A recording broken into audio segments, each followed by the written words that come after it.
और घातांक है क्या, इसकी जरूरत क्यों पड़ती है। वैसे तो ये चैप्टर आपका 9th में भी है 10th में भी है, लेकिन आप लोग तैयारी कर रहे हैं तो अब सवाल कौन सा सवाल किस में आ जाए, ये ज़्यादातर सवाल आपका मिलिट्री में पूछते हैं, सैनिक में पूछते हैं।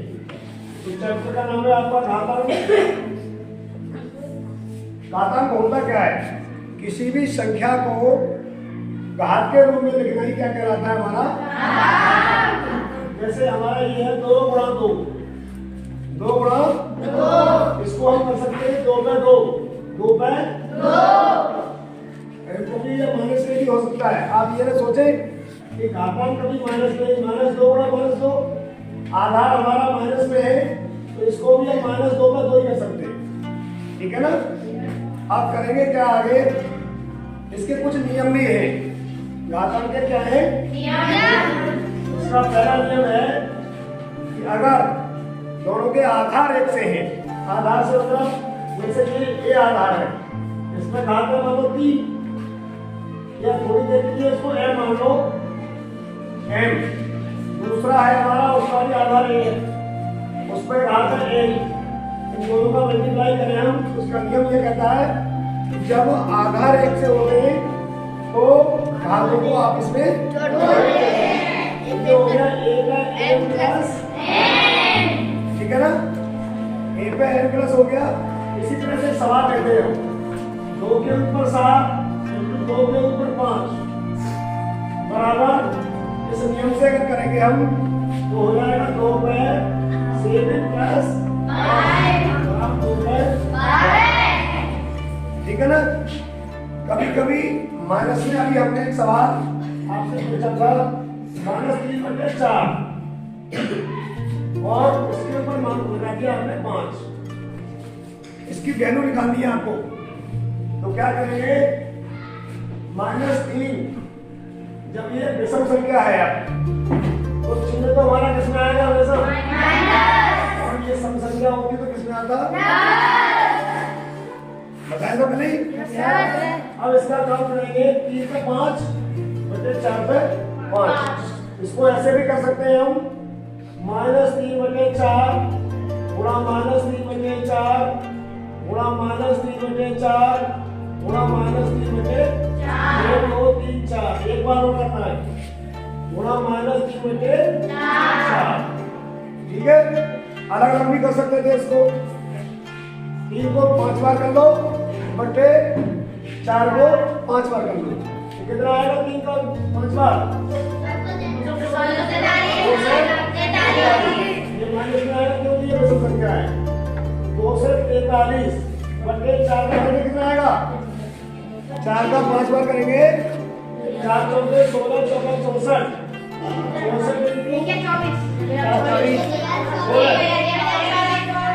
2 से 43 बटे 1024, ये माइनस में माना है।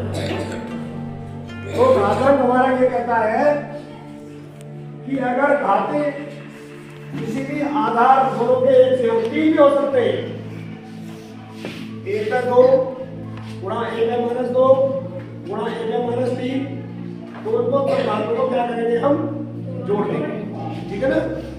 अब दूसरा नियम हमारा आता है, ये तो होगा गुणा का। दूसरा नियम है कि अगर इसी को हम भाग के रूप में लें, अगर आधार हमारा a है और घात हमारी m है, इसको दो तरह से लिख सकते हैं, डिवाइड बाई a पे n, ठीक है। इसको ऐसे भी लिख सकते हैं a पे n अपॉन a पे n। याद रखना जब आधार एक से हो तो घातें आपस में घट जाती है, क्या होता है, इसकी घात m है, इसकी घात n है, उसका आंसर हो जाएगा 1 में n माइनस n, ठीक है ना। लेकिन होगा तभी जब दोनों के आधार एक से होंगे, जैसे 7 पे 2 या 5 पे 2 कर लो बटे 5 पे 3 करो। अब क्या करेंगे, आधार दोनों के एक से डिवाइड हो रहा है, इसको लिखने को आप ऐसे भी लिख सकते थे, डिवाइड बाई 5 पे 3। अब इसको करेंगे, इसकी घात 2 है, इसकी घात 3 है, आधार हमारा दोनों का 5 है, तो 2 माइनस 3 और इसका मान हो गया 5 में -1। अब -1 आप लोग कभी कभी कहते हैं बीच वर्ग में माइनस या 1 नहीं लिखते, तो इसको हम 1/5 में लिख सकते हैं, ठीक है ना। ये घात 1 है इसमें, लेकिन लिखते नहीं है, ऊपर जाएगी तो आपको करना पड़ेगा। यही पे अगर हो जाएगी 12, तो आप करते हैं 12 माइनस 3, तो इसका मान आ जाता है आपका 5 पे 12 माइनस 3 बराबर 5 पे 9। ये दूसरा हो गया। तीसरा हमने एक नियम पढ़ा है, किसी भी संख्या, किसी भी अंक के ऊपर अगर 0 की घात हो, जैसे हम लेंगे a पे m डिवाइड बाई a पे m, इसको ऐसे भी कर सकते हैं हम, a पे m बटे a पे m बराबर लिखेंगे, आधार दोनों का सेम है, m माइनस m से m कट गया, a पे 0, और याद कर लो a पे 0 का मान हमेशा कितना होता है, वो जगह पूछे कहां से आता है, ये घातांक से ही आता है। किसी भी संख्या के ऊपर अगर a पे घात 0 है, x के ऊपर 0 है, अंक के ऊपर आ जाए, 30 के ऊपर आ जाए, तो उसका मान हमेशा 1 होगा, ठीक है ना। तो इस तरह से ये नियम है आपके 3 नियम हो गए। चौथा नियम है आपका, कभी कभी आपने देखा होगा कि घात के ऊपर घात आ जाती है, जैसे a पे m और इसके ऊपर क्या लगा दें n, या ये कहें 2 पे 7 और इसके ऊपर क्या करते हैं 5 कर, तो क्या होता है, कोई बताएगा? घात के ऊपर आपस में जुड़ती तो नहीं है, ये होता है a पे n इंटू अब इसको देखिए 2 पे 7 और 5 है, तो क्या करेंगे 2 पे 7 और 5। अब ऐसा मत करना गुणा में घात जोड़ दो, 12 मत कर देना, ये तो आपका मल्टीप्लाई हो रहा है, तो कितना हो गया सिमर भाई 33 होगा 12 होगा, पक्का क्लियर हो। इस तरह से ये घातांक के 4-5 नियम है, और भी काम आएंगे आगे मैं बताऊंगा। तो आप लोग ऐसे सवालों को जब आप करेंगे, क्योंकि ये आपके कोर्स में नहीं है, अच्छा 4-5 में कोई घातांक करनी आपके कोर्स में नहीं है, लेकिन अगर ये सवाल कर लेंगे तो आपको अपना मनोबल इतना उठ जाएगा कि मुझे तो ऐसे सवाल भी आते हैं जो हाई स्कूल में इतना पढ़ते हैं। जैसे आप लोग नीट का आपने पढ़ा, नीट का आपका कोर्स नहीं है लेकिन आपने पढ़ा, आप 3 दिन से देख रहे हैं, जब 6-7-8 का गणित आपको पढ़ा है, तो क्या कोई ऐसा चैप्टर मिला है जिसमें जो सवाल आप पर नहीं आ रहे हो, आप लोग सब कर लेंगे। 4-5 का बच्चा ये अपने हमने कॉन्फिडेंस रखेगा कि मुझमें तो 6 का 7 का 8 का मैथ आ रहा है, तो क्या वो कंपटीशन फाइट नहीं करेगा भाई, करेगा कि नहीं करेगा। तो मेरा मतलब कहने का ये है कि आप लोग अपने आप को कमला आके, अब इसको ले लो, नैना मैंने पहले भी उदाहरण दिया था, और हमारे कौशल साहब भी एक उदाहरण देते कि आप जैसी संगत में रहेंगे वैसा आपका असर होता है। ये अच्छे बच्चों के साथ रहती है, शिवम है, ओमव्रत है, ये जब अच्छे बच्चे इनके साथ रहेंगे तो अच्छे सवाल करेंगे, उनसे पूछेंगे। तो अगर रह लो रामनिवास के साथ, तो रामनिवास तो बस खेलने के लिए और खाने के लिए है, अगर 20 रोटी रख दो तो 20 रोटी में से 4 रोटी बचेंगे नहीं उसके बाद। तो मेरा कहने का मतलब यही है कि अच्छे बच्चों के साथ रहिए, अच्छा सीखिए, ठीक है। मैंने आपको आज शहर का पट्ट सेट दिया है, ठीक है। जब मैं विद्यालय से लौट के आऊंगा तो आपको वो पट्ट सेट पूरा चाहिए, और मैं 125 क्वेश्चन आपसे पूछूंगा, ठीक है ना। ये घातांक वाला चैप्टर चल रहा है आपका, मुझे भी जल्दी है, और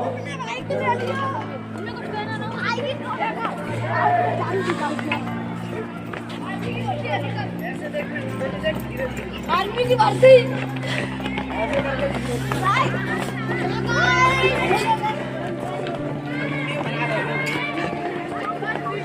वीडियो खराब भाई बाय बाय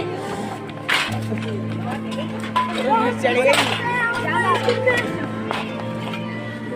वीडियो खराब तो कर दी मैंने एक क्या भाई ना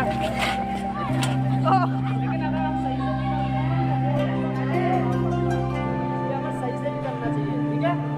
अब आज हम करते हैं योग पहले शुरुआत से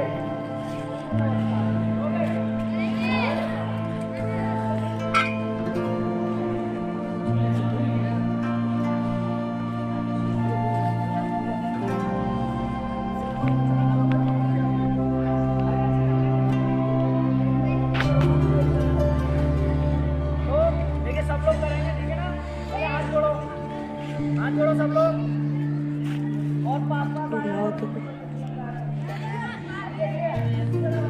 पास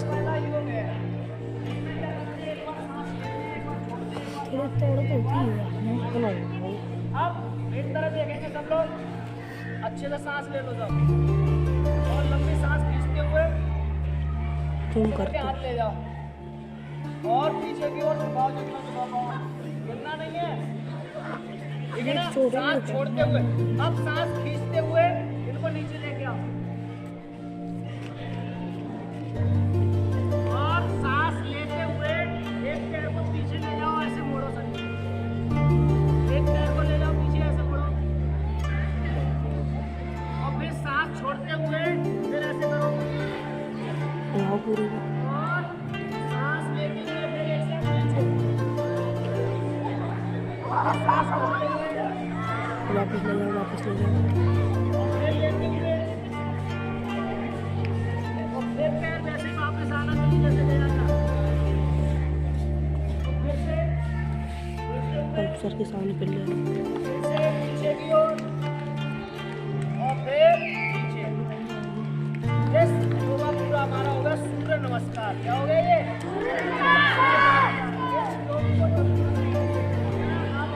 पास अब दूसरा मैंने किया पहले क्लैपिंग कर लो क्लैपिंग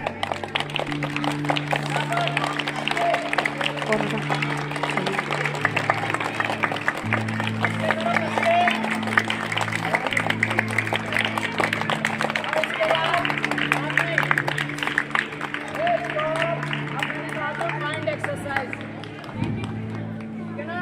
तो एक साथ करेंगे माइंड एक्सरसाइज ये हो रही है हमारी माइंड एक्सरसाइज।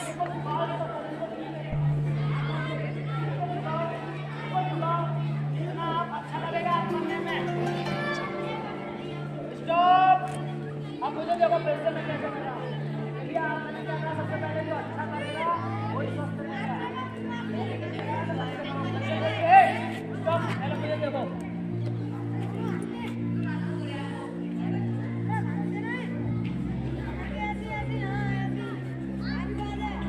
करो एक साथ जल्दी फटाफट जब तीन करनी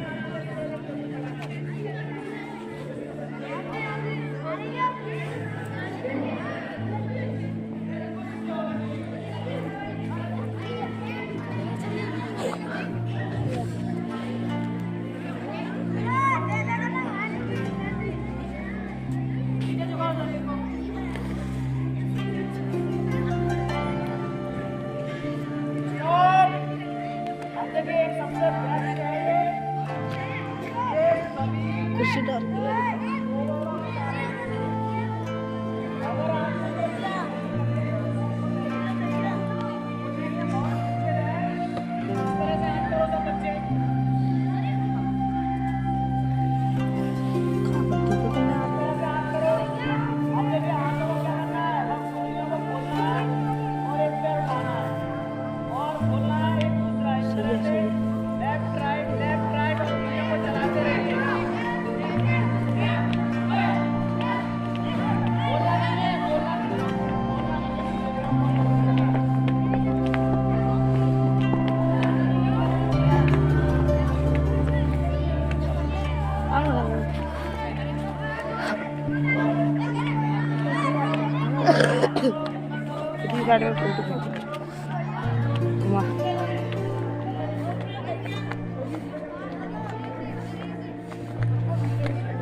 तो ये वाला योग हो गया, ठीक है ना। अब इसके बाद देखिए ये थाई हमारी है, हमें आलस कभी नहीं रहेगा, तो हमें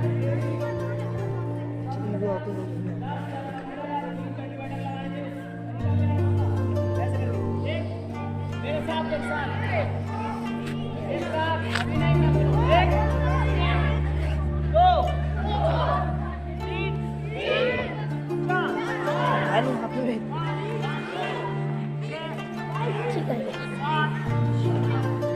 जाओगे ये छोड़ो अच्छी बार चला जाते हैं तो इससे आपको कभी भी आलस नहीं आएगा। ये सबसे और ज़्यादा नहीं, इतना नहीं कीजिए, ज़्यादा नहीं। और इस तरह से हाथ करो आगे। 1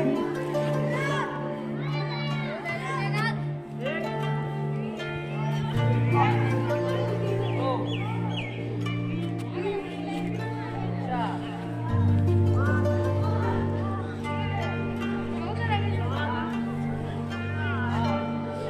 आज खड़ी होंगे देख पीछे कौन लगता है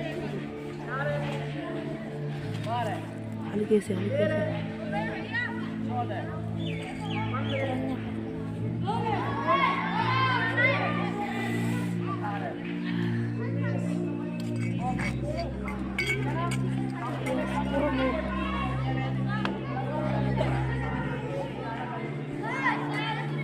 सामने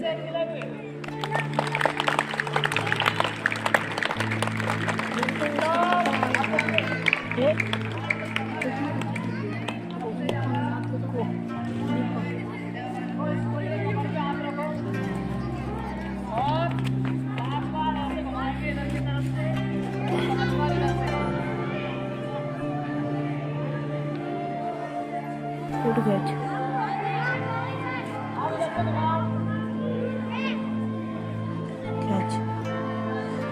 तो ये कर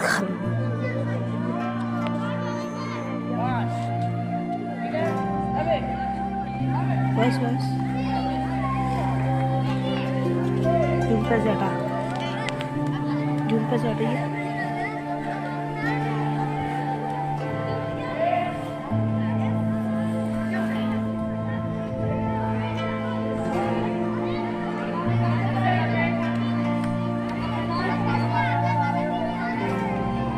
और जूम पे से हटा जूम पे बिल्कुल हटा they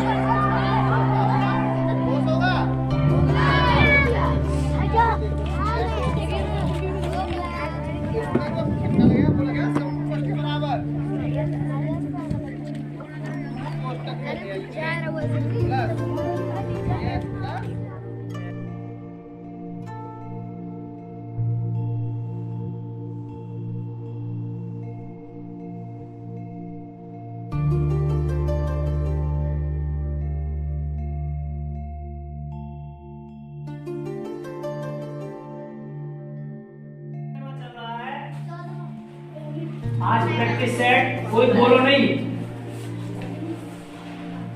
practice set 15। Practice set 15 में अब तक हमने 14 सेट लगा चुके हैं। काफी बच्चों ने मेहनत की है, अच्छे से समझे भी हैं। आज प्रैक्टिस सेट 15 की बात करते हैं। जल्दी से जल्दी हम निकालेंगे। सवाल नंबर है 41वां। सवालों को हम क्या करते हैं, पहले समझते हैं कि गणित की भाषा के क्या कह रहा है, गणित क्या कह रहा है, क्या पूछना चाह रहा है। तो देखिए ये कह रहे हैं कि 3.7 और 5 का 10% प्लस 7.25 का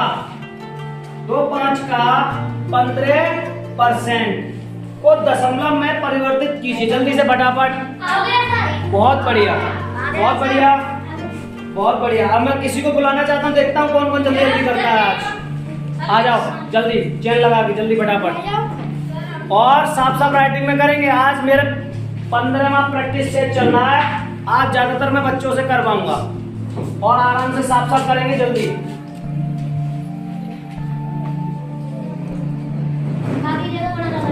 बिल्कुल सही। का की जगह गुणा और परसेंट की जगह 100।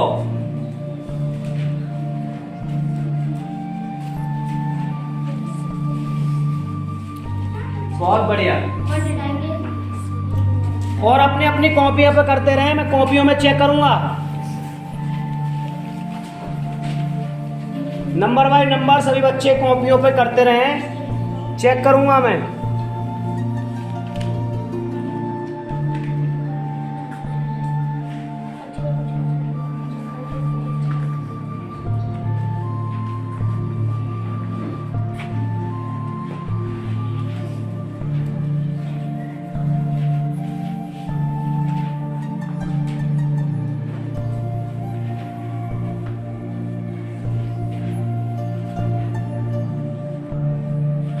अपनी अपनी कॉपियों पे करते रहें सही बच्चे, उधर ध्यान मत दो।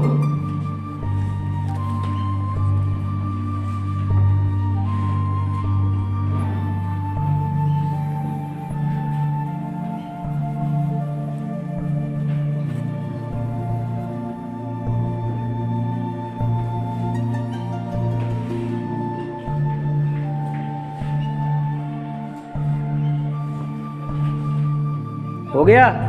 गुड, बहुत बढ़िया। अब नेक्स्ट सवाल, सवाल नंबर 42। सवाल नंबर 42, ओनली हाथ खड़ा करेंगे, चिल्लाएंगे नहीं। 42 में कह रहे हैं 1 से 11 तक कितनी अभाज्य संख्या है? कितनी अभाज्य संख्या? बहुत बढ़िया, काफी बच्चे हाथ खड़ा करें। हाँ बताइए। 5। कौन कौन सी? पहली बताओ। 2, 3, 5, 7, 11 तक की। अब ये बताइए अभाज्य संख्या क्या तात्पर्य है? अभाज्य संख्या से जो एक से और स्वयं से। बहुत बढ़िया, एक से और स्वयं से ही विभाजित होती है, उसे क्या कहते हैं? अभाज्य संख्या। बहुत बढ़िया, बढ़िया। सवाल नंबर 43। सवाल नंबर 43 कह रहे हैं कौन सा कथन सत्य है? कौन सा कथन सत्य है? पहला बोल रहे हैं कि 2/7 बड़ा है 3/4 बड़ा है 1/2 से। और दूसरा कथन सेकंड पॉइंट दे रहे हैं कि 5/6 बड़ा है 2/3 बड़ा है 3/5 बड़ा है। जल्दी फटाफट, जाते क्यों ना? जल्दी सीखी। 2 बच्चे और 3 और कोई नहीं? आ जाओ बेटा, चलो जल्दी आओ, स्टार्ट कर दो। तो बताइए कि इनमें से 4 ऑप्शन है, केवल फर्स्ट, केवल सेकंड या दोनों ही सही है? कौन से सही है? सत्य पूछना है कि दोनों में से कौन से सही है। बताओ मुझे, कैसे पता लगाया तुमने? भाव देकर के पता लगाया। बहुत बढ़िया।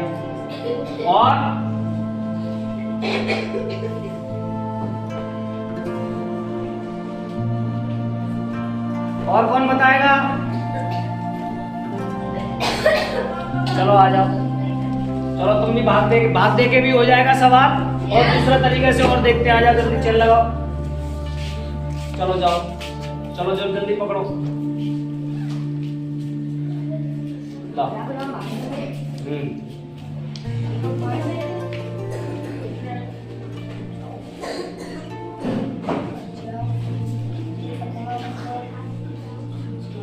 भाग देकर और कोई नया तरीका?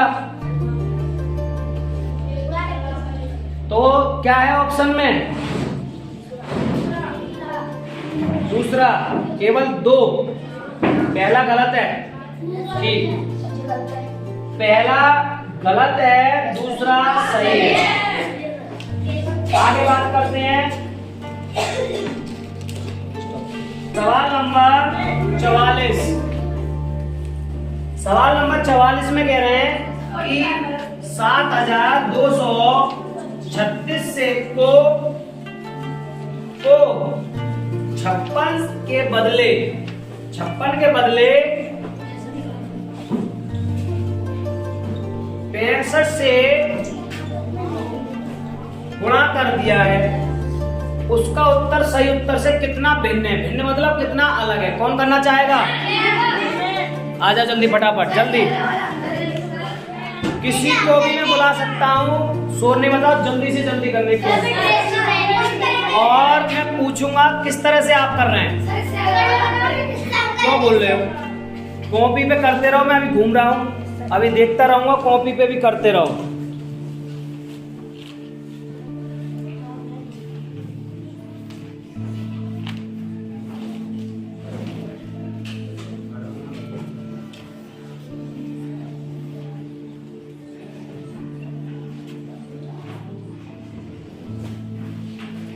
जल्दी करो, इतनी देर नहीं लगती है।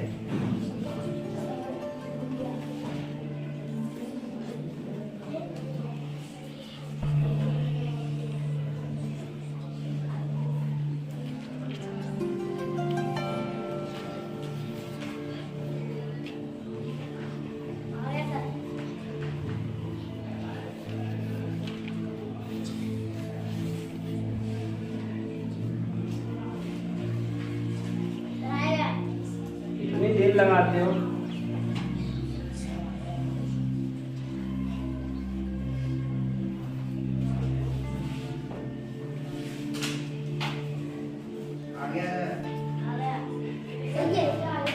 सही है। देखिए, जिनके नहीं आया समझ में वो समझ लो। क्या कह रहा है, 7236 को 56 से गुणा करने पर बदले 65 से गुणा हो गया। अब 65 से गुणा हो गया तो कितना भिन्न है, कितना ज्यादा हो गया। तो हमने देखा इन दोनों का अंतर कितना आ रहा है, 9। तो हमने 9 से गुणा किया तो हमें पता लग जाता है, ठीक है ना। आगे सवाल है बोर्ड मास का। फिर बोले सवाल लिख नहीं पाता है, यही तो गंदी आदत है। देखिए 1 भागित 1/2 प्लस 1/3 1/6 3/4 माइनस 1/3। बोर्ड मास का सवाल कौन करना चाहेगा?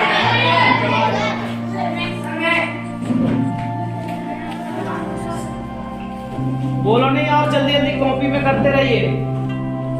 साफ साफ आराम आराम।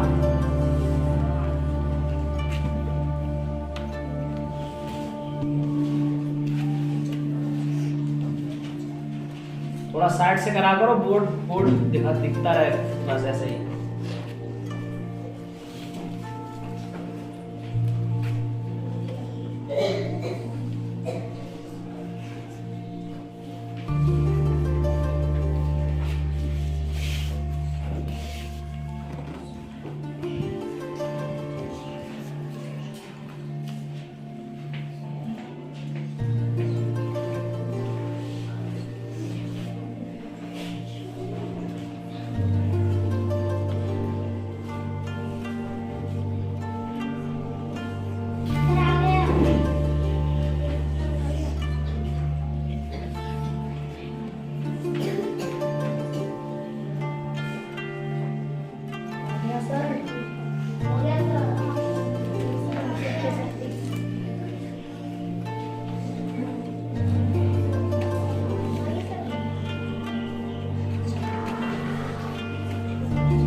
सही है। आ गया समझ में?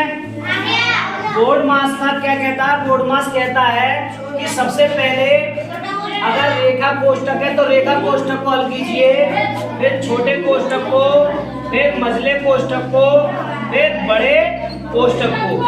और कोष्ठक में भी अगर अंदर हमारे है तो पहले भाग को कीजिए, फिर गुणा को, फिर प्लस को, फिर माइनस को। आगे बात समझ में? लोड मास हमारा कहता है। अब और अगर का भी आ जाए तो पहले का को करते हैं। अगर भाग के अंदर का आ रहा है तो का को करेंगे। तो ये नियम नियम तो पता होने चाहिए। इसके बाद सवाल नंबर अगला है 46वां। सवाल 46 में कह रहे हैं कि 2, 9, 7, 1, 4, 4 किससे विभाजित है? किससे विभाजित है? बताइए जल्दी फटाफट। कौन बताना चाहेगा? आ जाओ जल्दी फटाफट, देर नहीं लगाया करो, जल्दी आया करो। लिखी हुई है संख्या।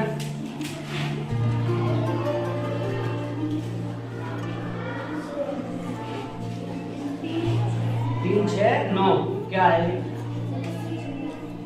अच्छा,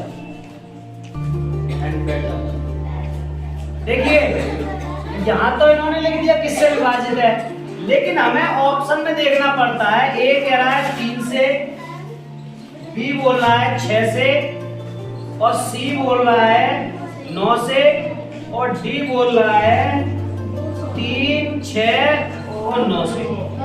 अब देखिए हमें विभाज्यता के नियम याद होने चाहिए। अब ऑप्शन से हमने देखा 3 का देखते हैं। 3 क्या कहता है? 3 हमारा बोलता है, क्या बोलता है? 3 क्या बोलता है? 3 क्या बोलता है? 3 है? 3 ये कहता है कि अंकों का योग अगर 3 से विभाज्य हो तो वो संख्या 3 से पूरी तरह से। तो हमने देखा अंकों का योग 2 और 9 कितना होगा? 11। 11 और 7 18, 18 19, 19 और 4 23 और 27। तो 3 से आगे क्या कह रहे हैं? 6 से। 6 का नियम क्या कहता है? 6 का नियम कहता है कि अगर ये 2 से और 3 से विभाज्य हो जाए तो ये संख्या 6 से भी विभाज्य हो जाएगी। तो हमें दिख रहा है कि 3 से तो हो गई, अब 4 है, अंत में इकाई अंक हो, क्या हो? 0, 2, 4, 6, 8। वो संख्या 2 से विभाज्य हो जाएगी। जब 2 से और 3 से हो रही है तो 6 से भी विभाज्य हो जाएगी। 9 क्या कहता है कि अंकों का योग 9 से विभाज्य हो जाए तो संख्या 9 से विभाज्य हो जाएगी। जब 3 से विभाज्य हो रही है तो 9 से भी हो जाएगी। ठीक है ना? अब 3, 6, 9 ये तीनों से विभाज्य हो रहे हैं। आगे बात समझ में? आगे बढ़ते हैं। सवाल हो नहीं पाया, रोक लो। 47 ये 0.2 का मल्टीप्लाई 0.2 का मान है। देखिए मैं सभी गार्जियन से कहना चाहता हूं, जो हमारे एमएल पब्लिक स्कूल में लक्ष्य नवोदय कोचिंग सेंटर की जो तैयारी की जाती है उसमें बच्चे इसलिए ज्यादा से ज्यादा निकल रहे हैं क्योंकि हम उनको बार बार एक्सरसाइज कराते हैं, रिवीजन कराते हैं, इसलिए ये रिजल्ट निकल रहा है। किसी भी बच्चे को मैं चैलेंज के साथ कह सकता हूं, किसी भी बच्चे से आप हमारे कहीं से भी प्रैक्टिस सेट से सवाल पूछ सकते हैं, वो तुरंत निकालते हैं। चलिए आइए फटाफट आगे सवाल अभी देख रहा हूँ मैं, कॉपी पे करते रहिए, अब देखते हैं। अभी देख रहा हूँ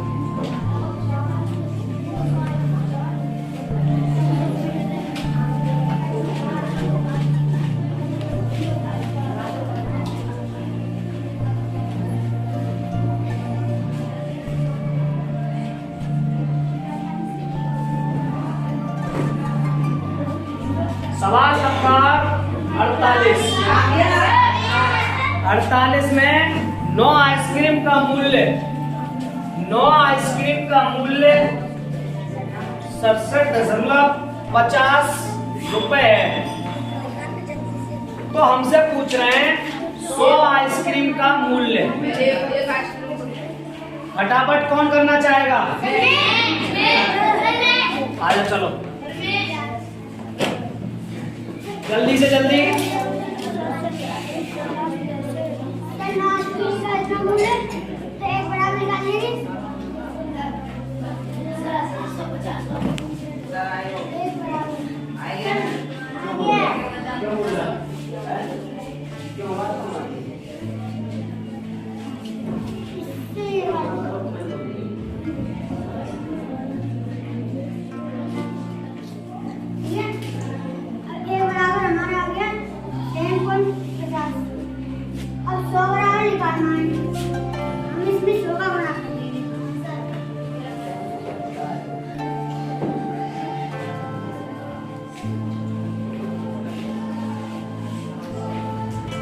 बहुत बढ़िया बहुत बढ़िया। बात नहीं, देखिए हम जानते हैं कितने भी किसी भी चीज का हो मूल्य, जब हम एक का निकालते हैं तो क्या करते हैं? भाग। तो एक का निकालने के लिए इन्होंने इसमें भाग कर दिया 67.50 में, तो एक आइसक्रीम का 7.50 पैसे आ गया, मतलब 7.5 रुपए। अब हमें 100 का चाहिए, 100 का मल्टीप्लाई कर दिया तो 750। आगे क्या कर? 52 मीटर बस द्वारा 5 किलोमीटर और 52 मीटर किसके द्वारा? बस द्वारा। और 2 किलोमीटर और 263 मीटर किसके द्वारा? कार द्वारा। और शेष 1 किलोमीटर और 30 मीटर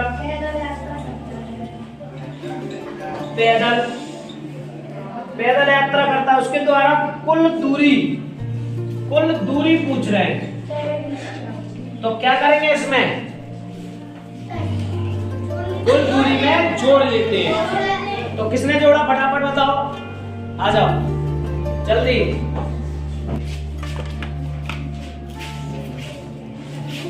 जल्दी फटाफट कीजिए, थोड़ा साइड से हो जाए तो ऐसे करो जल्दी।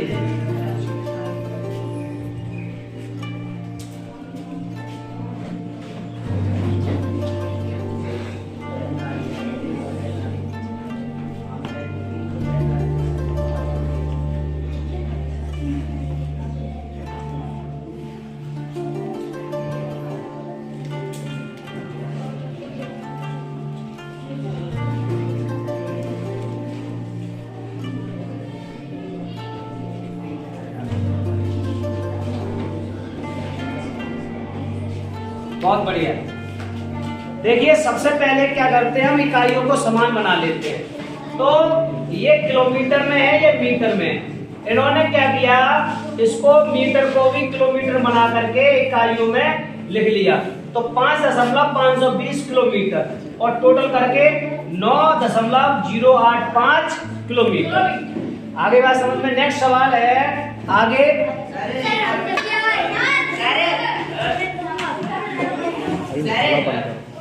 5 सही 3/8। सवाल नंबर 50।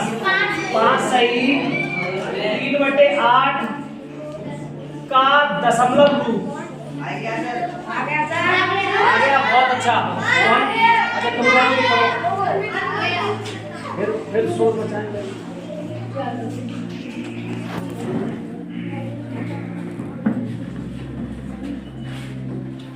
Hand down. अब इसका भाग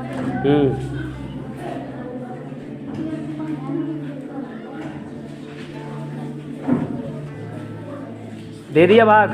गुड। आगे नेक्स्ट सवाल देखते हैं। 9 किसी संख्या का 5% है तो वह संख्या होगी।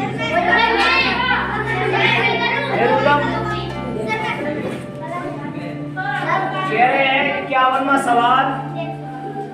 9 किसी संख्या का 5% है। 9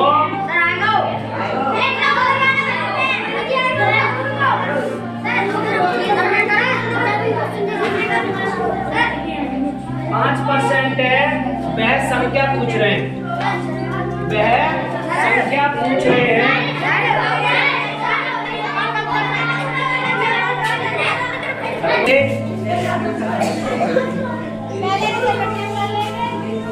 पहले ये मिश्रित भिन्न है, इसको उचित भिन्न बना लेते हैं गुणा करके। 8 का 5 में और 3 को जोड़ लेते हैं। 8 5 40 और 3 41।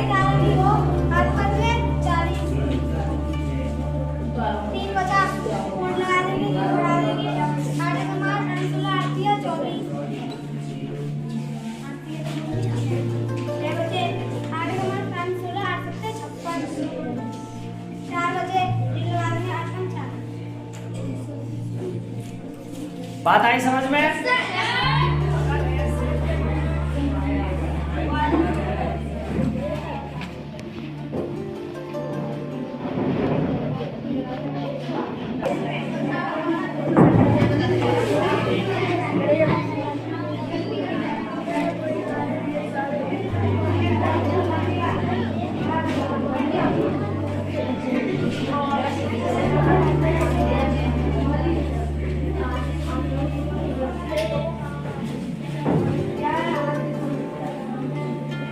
Morning all the students. अच्छे आप लोग? आज हम पढ़ेंगे क्षेत्रफल। कुछ आकृतियां होती हैं, चौकोर होती हैं, कुछ अलग अलग त्रिभुजाकार और कुछ भी अन्य तरह की शेप की होती हैं। इन सब का हम क्षेत्रफल कैसे निकालेंगे आज ये सीखते हैं। तो आज हम कौन सा टॉपिक पढ़ेंगे बेटा? केवल क्षेत्रफल। ये तुम्हें बोर्ड पर एक आयत का चित्र दिख रहा है? इस आयत को मैंने छोटे छोटे कॉलम्स में बांटा। ये सारे कॉलम छोटे छोटे जो वर्ग हैं ये हैं 1-1 सेंटीमीटर के। ये 1 सेंटीमीटर और 1 सेंटीमीटर। तो बताओ इसमें कितने कॉलम है? और प्रत्येक कॉलम में कितने कितने खांचे आ रहे हैं? इस पूरे चित्र में कुल खाने कितने हो जाएंगे?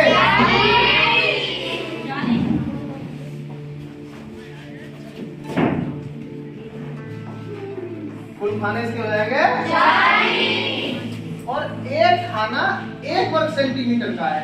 एक खाना 1 वर्ग सेंटीमीटर का है। तो इस पूरे का क्षेत्रफल कितना मिलेगा? 40।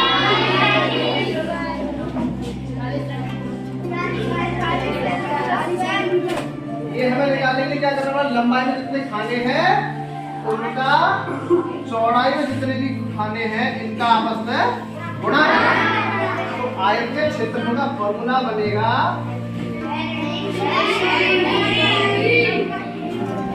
आयत के क्षेत्रफल का फॉर्मूला क्या बनेगा? L into आयत का तो समझ में आ गया?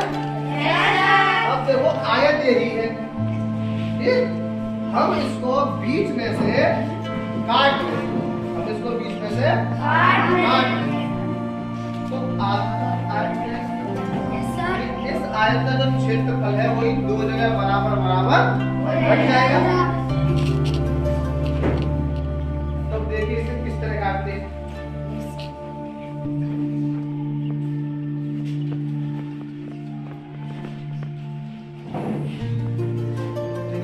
आयत को हम 2 टुकड़ों में इस तरह काटते हैं, बिल्कुल बीचों बीच से चीर के अलग, इसे बिल्कुल बीच से आधा आधा करें।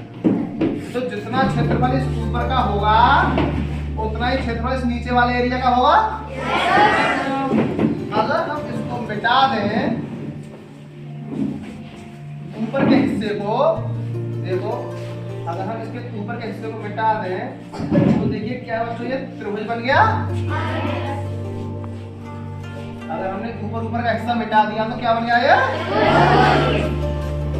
अभी जब आयत था तो इसकी ये तो चौड़ाई थी और ये